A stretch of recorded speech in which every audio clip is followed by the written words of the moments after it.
நீ எதுக்கும் கவலைப்படாத, தைரியமா இரு. ஓ, நீ அத்தை ரூம்ல தான் இருக்கியா?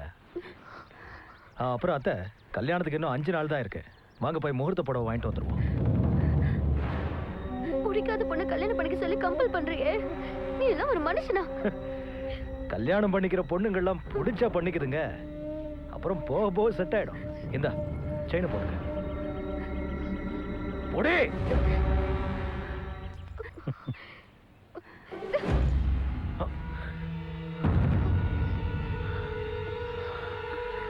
வேணாம், கிட்ட வராத.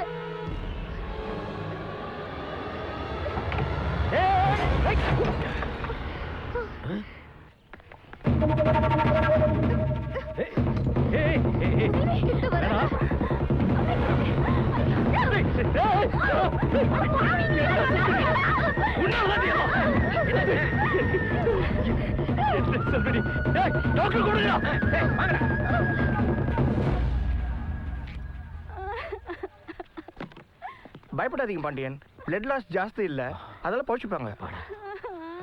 பொண்ணுக்கு புத்தி சொல்ல மக்கள் அழுவறியா? ஏன் இப்ப டென்ஷன் ஆவறீங்க பாண்டியன்? அவங்களுக்கு எந்த பிரச்சனையும் இல்லையே. நான் எழுதி கொடுக்குற மெடிசனை கரெக்டா கொடுங்க, கியூர் ஆயிடுவாங்க. அண்ணே அண்ணே வாங்க வாங்க.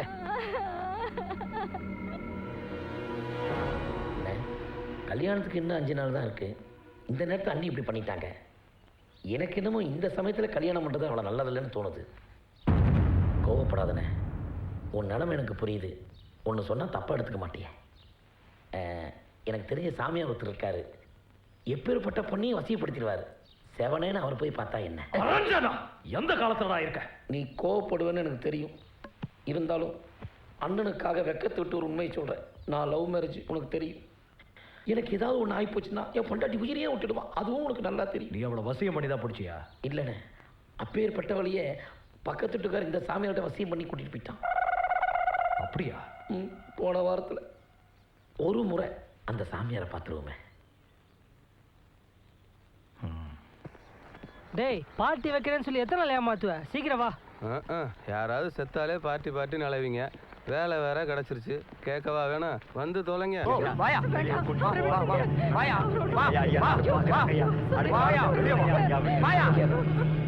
எத்தனை வாரையா முடியாதவன் கடை வாங்குற? அடுத்த வாரம் பணம் வரையா? கண்டிப்பா கொடுத்துறேன். ஒரு வாரத்துல மறுபடியும் வருவோம்.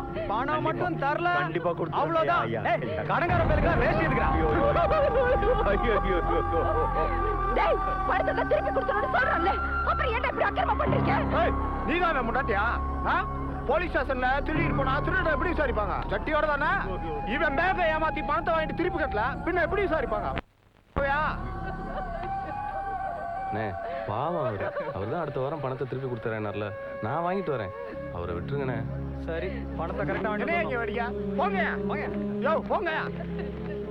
எந்திரிங்க சார், வாங்க உள்ள வாங்க. எந்திரிங்க. ஏறுங்கடா.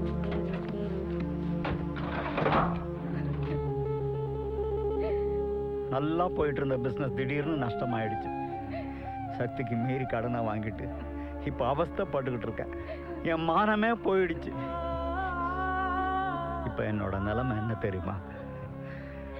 போன வாரம் என் சின்ன பொண்ணுக்கு கடுமையான ஜுரம். பொதுவா பிள்ளைங்களுக்கு ஜுரம் வந்தா தகப்பன் என்ன நினைப்பான்? ஐயோ, பிள்ளைக்கு உடம்பு சரியில்லாம போயிடுச்சேன்னு தானே நினைப்பான். ஆனா எனக்கு ஐயோ, இதுக்கு எவ்வளவு செலவாகுமோன்னு தான் முதல்ல நினைக்க தோணுது. அவ்வளவு மோசமாக வாழ்ந்துகிட்டு இருக்கேன். சார், கிரெடிட் கார்டு கொடுத்தா கடனை எப்படி வசூல் பண்ணணும்னு ரூல்ஸே இருக்குது. இப்படியெல்லாம் கண்டபடி வந்து மிரட்டினா போலீஸில் போய் கம்ப்ளைண்ட் பண்ணலான்னு சட்டம் சொல்லுது. ராத்திரி நேரத்தில் பேங்க்காரங்க வந்து வசூல் பண்ணக்கூடாதுன்னு சுப்ரீம் கோர்ட்டில் ஆர்டரே போட்டிருக்காங்க. இன்னும் சொல்ல போனால் இந்த மாதிரி யாராவது வந்து மிரட்டினாங்கன்னா அவங்கள வீட்டில் பூட்டி வச்சுட்டு ஆயுதத்தோடு வந்து மிரட்டுறாங்கன்னு போலீஸில் கம்ப்ளைண்ட் பண்ணுங்க. உன்னை வேலைக்கு சேர்த்ததுக்கு நான் கோர்ட்டுக்கு போய் கண்டம் காலில் விழணுமா? அதுவும் என்ன பிடிச்சி உள்ள தள்ளுறதுக்கு ஐடியா வேற கொடுத்துட்டு வந்திருக்கேன். சார் பாவம் சார், அவர் ஒழுங்காக டியூ கட்டிக்கிட்டு இருந்த கஸ்டமர் தானே சார். இப்போ ஏதோ தொழிலில் நஷ்டமா ரொம்ப கஷ்டப்பட்டுட்டு இருக்கார் சார். பாவம், அவங்க பொண்ணுக்கு ஜுரமா, அதுக்கு மருந்து வாங்க கூட காசு எல்லாமே தவிச்சுக்கிட்டு இருக்காரு. ஓஹோ, அவளை கரிசனை இருந்தால் மருந்து மாத்திரை வாங்கி கொடுக்கறது. போலீஸில் கம்ப்ளைண்ட் பண்ண சொல்லியிருக்கேன் சார். உங்க வீட்டுக்குள்ள ரவுடிங்க புத்து கலாட்டா பண்ணா நீங்க போலீஸ் ஸ்டேஷன் போக மாட்டீங்களா? யோ கண்டவன் வீட்டுக்கு வசூல் பண்ண அனுப்புறோம், கட்டாதவன் எவனோ அவங்ககிட்ட நீ எப்படிதான் கலெக்ஷன் பண்றது? அப்படின்னா பணம் கட்டாத எல்லாரும் வீட்டுக்கு இது மாதிரி தான் ரவுடிங்களை அனுப்புவீங்களா? அதுவும் ராத்திரி நேரத்துல? இந்தியாவில் இருக்க மொத்த கவர்மெண்ட் பேங்க்லையும் கடன் வாங்கிட்டு திருப்பி கட்டாத பணம் எவ்வளவு தெரியுமா? சொல்லு. 1.5 லட்சம் கோடி. இதை வாங்கினவன் எவனும் சாதாரண ஆள் இல்லை. இந்தியாவில் இருக்க டாப் மோஸ்ட் பெரும் புள்ளிங்க. அவனும் 500 கோடி 600 கோடின்னு கடனை வாங்கி வச்சுக்கிட்டு ஜாலியாக சுற்றிட்டு இருக்கானுங்க. நம்ம பேங்க் அதிகாரிங்க அவங்களோட சேர்ந்து உட்காந்து குடிச்சிட்டு காரில் போகிறவங்க கஷ்டப்படுறாங்கன்னா அந்த கடனையும் தள்ளுபடி பண்ணிடுறாங்க. கடைசியில் நம்ம வீரத்தை மாட்டு லோன் வாங்கினோன்ட்டே ஆட்டு லோன் வாங்கினோன்ட்டே காட்டிகிட்டு இருக்கோம். என்ன லாஜிக் சார் இது? கோடியில் கடன் வாங்கினவெல்லாம் வாழ்ந்துக்கிட்டு இருக்கான், கோழிக்கு கடன் வாங்கினவெல்லாம் செத்துக்கிட்டு இருக்கான். தண்டல் கரண்ட்டை வட்டிக்கு வாங்கினா வட்டி ஜாஸ்தின்னு நம்மளை தேடி வர்றாங்க. ஆனால் நம்ம என்ன பண்ணுறோம்? வட்டிக்கு வட்டி, கூட்டல் வட்டி, பெருக்கல் வட்டின்னு போட்டு அவன் தாலியாக இருக்கிறோம். கந்து வட்டி போட்டு பணம் வாங்கினா குண்டர் சட்டம்னு சட்டம் சொல்லுது. ஆனால் நம்ம என்ன பண்ணுறோம்? குண்டர்களை அனுப்பி கந்து வட்டி வசூல் பண்ணிக்கிட்டு இருக்கோம். நல்லா தான் பேசுகிற. பணத்தை கட்ட முடியாதவன் எதுக்கு கிரெடிட் கார்டு வாங்கணும்? ஹலோ சார், நான் ஏசிஐ பேங்க்லேருந்து கீதா பேசுகிறேன். உங்களுக்கு கிரெடிட் கார்டு வேணுமா? இங்கே ஒரு பன்னியை வளர்க்குறேன், அதுக்கு கிரெடிட் கொடுப்பீங்களா? Nice sir. பன்னியோட நேமும் ஏஜும் சொல்ல முடியுமா? வைவா போனேன். இதுக்கே இவ்வளோ டென்ஷன் ஆகுறீங்களே. நம்ம பேங்க்லேயும் இப்படி தானே பொண்ணுங்களை விட்டு கொஞ்சி பேசி ஜனங்க தலையில் கிரெடிட் கார்டை கட்டுறோம். அவங்களால திருப்பி கட்ட முடியலன்னா ரவுடிகளை விட்டு கொள்கிறோம். யோசிச்சு பாருங்க சார், எல்லாம் சரியாக வரும். ஏய் சத்யா, உன்னால ஒரு பொண்ணோட வாழ்க்கையே நாசமாயிடுச்சு தெரியுமா? யாரு? எந்த பொண்ணு? சும்மா நடிக்காத. செல்வியோட செயினை பிடிங்க அவன் மாமா கிட்டே அடமானம் வச்சிருக்க. இதான் சாக்குன்ட்டு அவன் மாமா அவளுக்கு பிடிக்காத கல்யாணத்துக்கு ஏற்பாடு பண்ணிருக்கான். இந்த பேரு செயினை அடமானம் வச்சது உண்மைதான். ஆனால் எங்கள் அப்பா அந்த பணத்தை திருப்பி கொடுத்துட்டாரு. அவங்க மாமா அவளை கல்யாணம் பண்ணிக்க ஆசைப்படுறான்னா அது அவங்களோட பர்சனல் மேட்ரு. என்ன பண்ண சொல்ற? நவரு. அண்ணே, நான் சொன்ன சாமியார் இன்னைக்கு நைட்டு 12 மணிக்கு நம்ம 2 பேர்த்தையும் வந்து பார்க்க சொல்லியிருக்காரு. ஒன்றும் கவலைப்படாதண்ணே. அண்ணி எப்படி லவ் பண்ண வச்சுறாண்ணே? அண்ணே, அண்ணியை பார்க்க பாத்தியமான ஒரு பொண்ணு வந்திருக்கண்ணே. போய் செல்வி ரூம் காட்டு.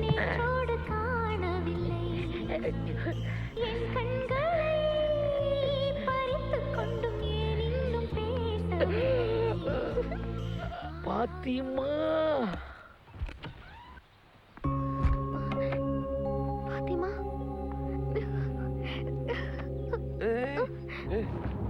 நீயா? நீ எதுக்கு இங்க வந்த? உன்னாலதான் இவ்வளவு பிரச்சனையும். சாரி செல்வி, பாத்திமா வந்து சொல்லி தான் நீ பிரச்சனையில் இருக்கேங்கிறதே எனக்கு தெரியும். அன்னைக்கு உன் செயின் மட்டும் இல்லைனா என் ஃப்ரெண்டோட அப்பா செத்துருப்பாரு தெரியுமா? முக்கியமான ஆப்ரேஷன். எனக்கு வேற வழியே தெரியல. 2 நாள்ல எப்படியாவது உன் செயினை திருப்பி கொடுத்துடலான்னு தான் இருந்தேன். ஆனால் அதுக்குள்ள இப்படியெல்லாம் ஆயிடுச்சு. அதை சொல்லதான் இங்க வந்தியா? உன்னை இப்ப இங்க யாராவது பார்த்தாங்கன்னா எனக்கு தான் இன்னும் பிரச்சனை. முதல்ல இங்கிருந்து போயிடு. இங்கே பேரு, நான் ஒன்றும் போகிறதுக்காக வரல, உன்னை கூட்டி போகிறதுக்காக வந்திருக்கேன். எனக்கு ஒரு விஷயம் கிளியராக தெரிஞ்சாகணும். உனக்கும் பாண்டியனுக்கும் என்ன சம்பந்தம்? ப்ளீஸ் என்னை நம்பு. பாண்டியன் எங்க அப்பாவோட தங்கச்சி பையன். அவன் அப்பா அவன் பிறந்த கொஞ்ச நாள்லயே செத்து போயிட்டாரு. சின்ன வயசுல இருந்து அவன் பண்ணாத தப்பே கிடையாது. முதல்ல சின்னதா வீட்டில் திருட ஆரம்பிச்சவன் அப்புறமா வெளியே திருட ஆரம்பிச்சான். எங்க அப்பா எவ்வளவு சொல்லியும் அவன் கேட்கல. பலமுறை அடிச்சும் பார்த்தாரு, அப்பவும் அவன் திருந்தல.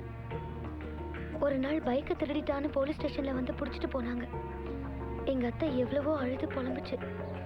ஜெயிலுக்கு போயிட்டு வந்தாதான் திருந்துவான்னு எங்க அப்பா ஜாமீன்ல எடுக்க மாட்டேன்ட்டாரு. அப்புறமா சிறுவர் சீர்திருத்த ஜெயில போட்டுட்டாங்க. அவனை பத்தி கவலைப்பட்டு அந்த மன உளைச்சல்லையே எங்க அத்தை செத்துட்டாங்க. பைக் திருடனா உள்ள போனவன் கார் திருடனா வெளியே வந்தான். அடிக்கடி வீட்டுக்கு வந்து என்னை டார்ச்சர் பண்ணுவான்.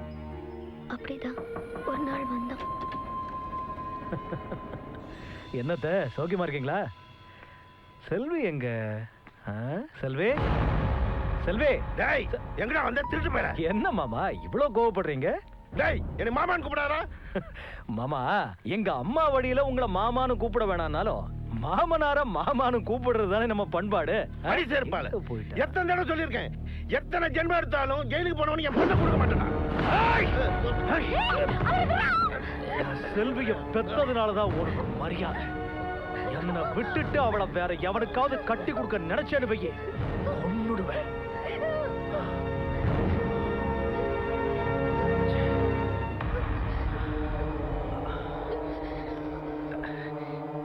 இத பார் செல்வி, நீ என் முறை பொண்ணு. உன்னை கட்டிக்கிற உரிமை எனக்கு மட்டும்தான் இருக்கு. சின்ன வயசுல இருந்தே எங்க அம்மா அப்படி சொல்லியே என்னை வளர்த்துச்சு. என்கிட்ட ஏதாவது குறை இருந்தா சொல்லு, மாத்திக்க முயற்சி பண்றேன். அதை விட்டுட்டு என்னை பிடிக்கலன்னு மட்டும் சொல்லிடாத.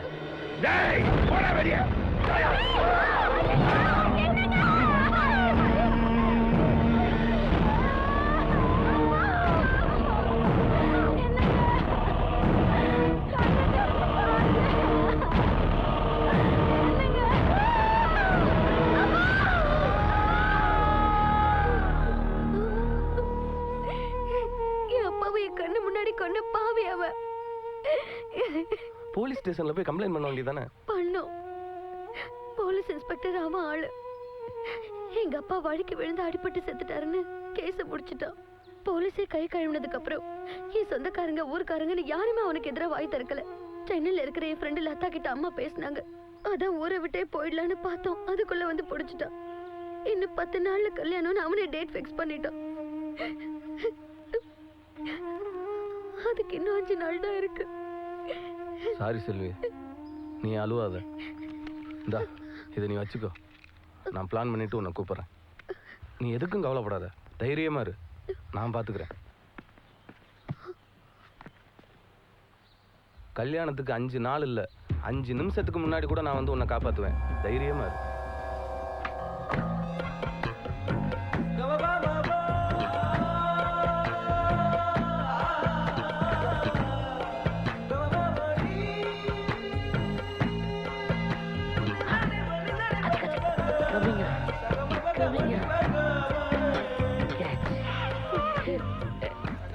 நீ என்னைக்கு லவ் பண்றேன்னு சொன்னியோ அன்னையிலிருந்து எனக்கு பசி இல்ல, தூக்கம் இல்ல. 24 மணி நேரமும் உன் நினைப்பாவே இருக்கேன். I love you. எனக்கும் இப்படித்தான். எனக்கு நிக்கான்னு ஒண்ணு நடந்தா அது உங்க கூட தான்.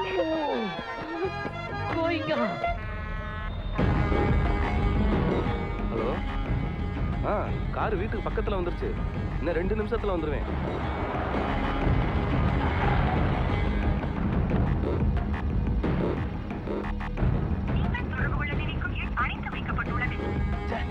ஃபோன் சுவிட்ச் ஆஃப். யோ, நான் போய் கூட்டு வந்துடுறேன். நீ வண்டியை ஓரமா எங்கேயா நிப்பாட்டிக்க.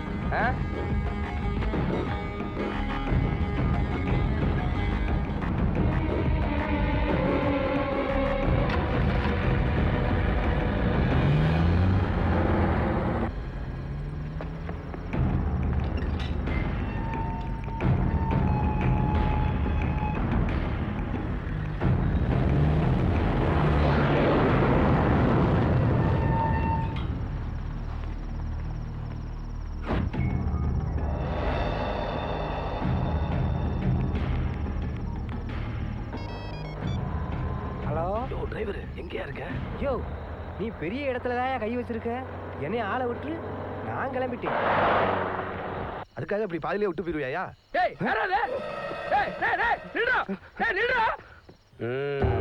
கேசாதிபாதே புஷதமா மணிபிக் தோபா தோபா தோபா தோபா. காலையில குளிர பச்சை தண்ணியை ஊத்தி குளிச்சுட்டு இத பக்தியோட நெத்தியில பூசிக்கிட்டு வா. அந்த பொண்ணு நீ செருப்பு கூட போட முடியாத அளவுக்கு உன் காலை கட்டி பிடிச்சிக்கிட்டு கிடப்பா. புடி.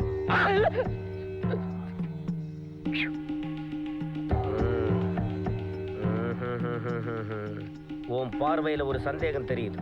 சந்தேகப்படாத. நம்ம ஊர் காலேஜில் இப்பெல்லாம் பசங்களும் பொண்ணுங்களும் ஜோடி ஜோடியா சுத்துறாங்களே, ஏன்னு தெரியுமா? எல்லாம் என்னோட வேலை. அங்க பார், லுக் தேர். எப்படி காதல்ல பாதிக்கப்படுறது நம்ம ஆம்பளைங்க தான். ஆமா சாமி, நீ கரெக்டா சொன்ன சாமி. இவனுக்கு பொண்டாட்டி ஒன்னது ஞாபகம் வந்துருச்சு. சரி கிளம்புங்க, அடுத்த கஸ்டமர் ரெடியா இருக்க. கேட்சா. சாமி இவரு லவ் தான். சொல்லு செல்வி. எங்க இருக்க? எங்க வீட்ல. ஆண்டவன் ஏன் இப்படி என்ன சோதிக்கிறான்னு தெரியல. ஏன் அழுவுற? எனக்கு பயமா இருக்கு. நாளைக்கு எனக்கு கல்யாணம். ஒன்னும் கவலைப்படாத, நான் இருக்கேன். உங்க வீட்டுக்கு வந்ததுனால தான் தெரிஞ்சது உனக்கு எவ்வளவு காவல் போட்டிருக்கான்னு. நான் ஒரு யோசனை சொல்றேன், சரியா? சொல்லு. செவனேன்னு அவனை லவ் பண்ற மாதிரி நடி. ஏய், என்ன விளையாடுறியா? எங்க அப்பாவை என் கண்ணு முன்னாடி கொண்டு பாவி அவன். அப்படி ஒரு நிலைமை வந்தா நான் செத்துருவேன். ஏய், ஏன் அழுவுற? நான் என்ன உன்னை உண்மையிலேவா லவ் பண்ண சொல்றேன்? லவ் பண்ற மாதிரி நடிக்க தானே சொல்றேன். அப்பதான் உனக்கு போட்டிருக்க காவல்ல இருந்து உன்னை ஃப்ரீயா விடுவான். உன்னை காப்பாத்துறதுக்கு எனக்கும் ஈஸி. அதுக்கு தான் நான் சொல்றேன். எப்படி சத்யா? அவன் மூஞ்சி பார்த்தாலே என் உடம்பெல்லாம் பத்திக்கிட்டு வருது. அவனை போய் நீ தப்பிக்கணுமா வேணாமா? அது வந்து இங்க பேரு இப்படி ஒரு நாள் நடிச்சீன்னா வாழ்நாள் பூரா நிம்மதியா இருக்கலாம்.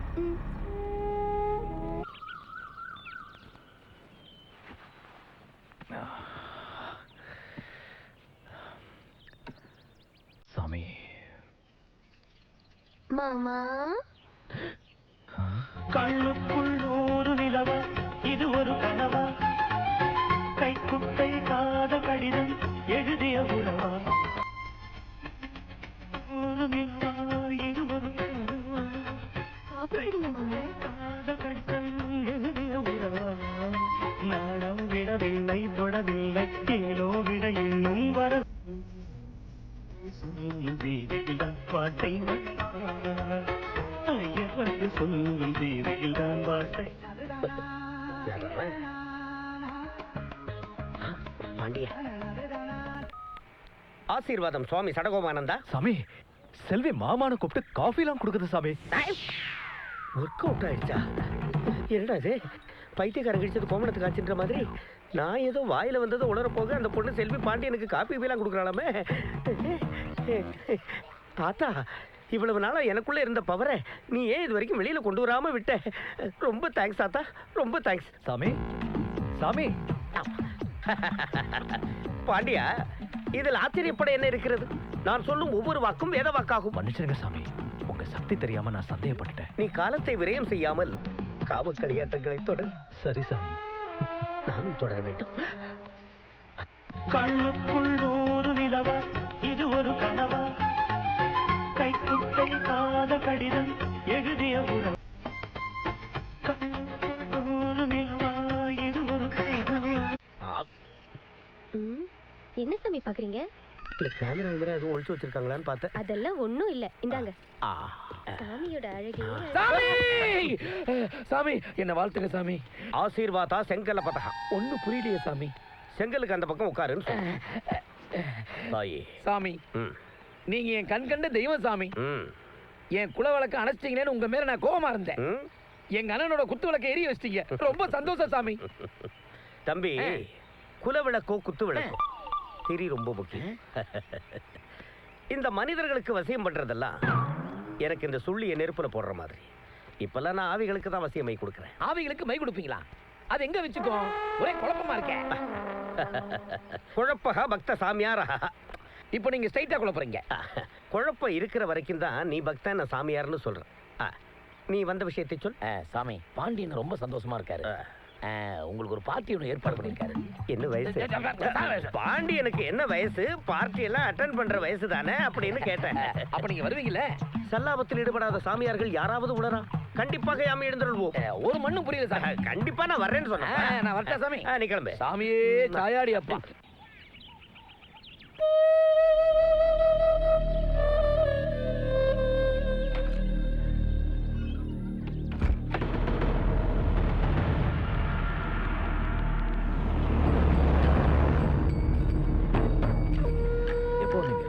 நல்லா இருக்கீங்களா?